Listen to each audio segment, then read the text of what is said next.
आज हम कबीर साहब के एक ऐसे दोहे पर विचार करेंगे जो एक भिखारी को भी सम्राटों का सम्राट बना सकता है, जो हमें अमीर बना देगा। तो उस दोहे की दो ही लाइन है कि चाह गई चिंता मिटी, मनवा बेपरवाह। जिनको कुछ नहीं चाहिए वो शाहन के शाह, वो राजाओं के राजा हो गए। कि जब हमारी चाह मिट जाती है, हमारी इच्छाएं मिट जाती हैं, कुछ भी पाने की चाहत, कुछ इकट्ठा करने की चाहत, कुछ हमारी तिजोरी में भरने की जो भावनाएं हैं, जब वो सूख कर के नीचे गिर जाती है ना, तब हमारी चिंता मिट जाती है। और जैसे ही चिंता गई, मनुआ बेपरवाह होकर के मस्ती में डोलने लगता है। वो मस्ती देखने लायक होती है, अद्भुत होती है वो। माने हमारी चाह गई, चिंताएं भी गई, परेशानियां भी गई, बंधन भी गए, हमारी इच्छाएं, हमारी भोग विलास करने की जो चाह है वो चली गई। तो जब ये चीज़ें हमारी चली गई तो कौन हमें बंधन में डाल देगा, कौन हमें अपना गुलाम बना देगा, कौन हमें अपने कहे अनुसार चलाएगा। हम अपने मालिक स्वयं बन जाएंगे ना। जिनको कुछ नहीं चाहिए वो फिर शाहों के शाह हो जाते हैं, क्योंकि जिसको कुछ चाहिए होता है ना, दुनिया उसको बड़ी एक तरह से सताती है, लात मारती है। किसी को इज्जत चाहिए, पैसा चाहिए, स्त्री पुरुष चाहिए, ताकत चाहिए, तो ताकत तो मिलेगी दूसरों के माध्यम से ही, इज्जत भी हमें दूसरे देंगे। तो अगर हम दूसरों पर निर्भर रहेंगे ना, तो हम आशा में जिएंगे, और जब हमारी आशाओं पर पानी फिर जाएगा तो हम निराश हो जाएंगे। हमारे अंदर जो उमंग है वो खत्म हो जाएगी, जोश है वो ढीला पड़ जाएगा, हम बेचैन हो जाएंगे। तो जिसको कुछ भी नहीं चाहिए ना, तो उसको कबीर साहब सम्राट बोलते हैं। कि जिसकी चाह चली गई उसको फिर कोई बंधन में नहीं डाल सकता। वो अपनी मस्ती में है यार, जिसकी इच्छाएं शून्य हो गई वो मस्ती में ही तो जी रहा है ना भाई। कुछ पाने की चाहत क्या दिखाती है कि हम अधूरे हैं, हम कमज़ोर हैं। अगर हमें कमज़ोरी को दूर करना है, अपने अधूरेपन को पूरेपन के अंदर भरना है, तो हमें कुछ चाहिए।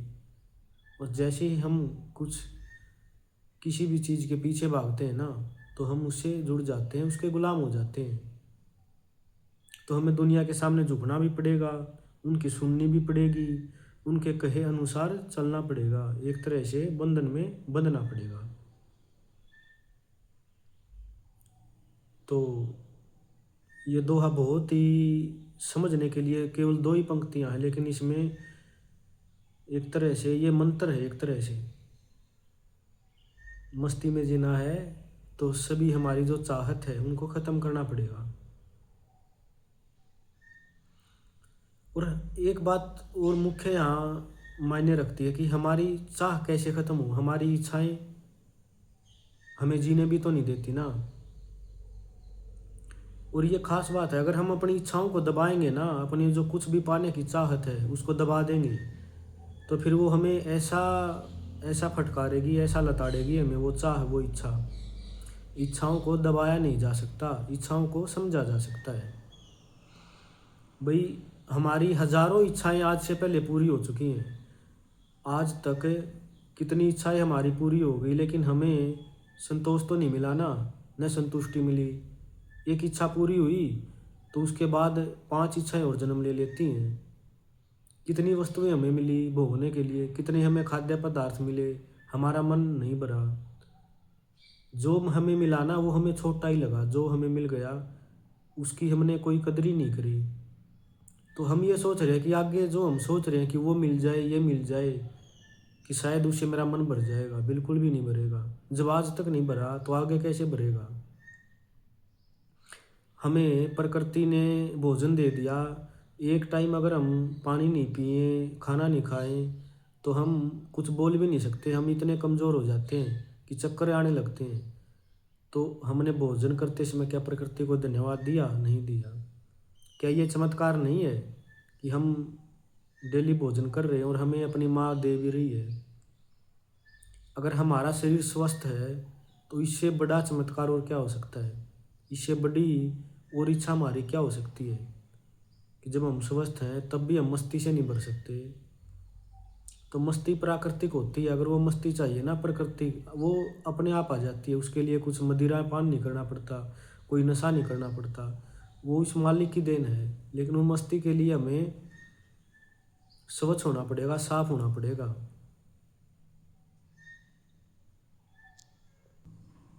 और जिसको कुछ दुनिया में पाने की अभिलाषा है वो भिखारी के समान जिएगा, भिखारी के समान। वो जगह जगह अपनी झोली फैलाएगा कि कोई मेरे को इज्जत दे दो, कोई मेरे को पैसा दे दो, मैं ये काम करके दिखला दूंगा, तुम थोड़ा सा तो मुझ पर दया कर दो ना, तुम बता दो कि हाँ कुछ कह दो कि मैं सबसे न्यारा हूँ, सबसे अलग हूँ। और जो मस्ती में जी रहा है ना, उसको भी दुनिया की क्या परवाह हो सकती है भाई? कुछ भी नहीं भाई। जो आनंद में है उसको कोई इच्छा क्यों तड़पाएगी? उसको कोई भी बेचैनी उसके पास क्यों फटकेगी? उसके पास पहले से ही इतना है कि उसको अपनी आनंद के लिए, अपनी मस्ती के लिए किसी चीज़ की ज़रूरत ही नहीं है। तो वो क्यों किसी के सामने गिड़गिड़ाएगा? क्यों किसी को वो अपने पास लेके आएगा, किसी भी चीज़ को, व्यक्ति या वस्तु को, किसी को भी, कि तुम आओ और मेरी झोली में चैन को भर दो, मेरी झोली खाली है? नहीं भाई नहीं।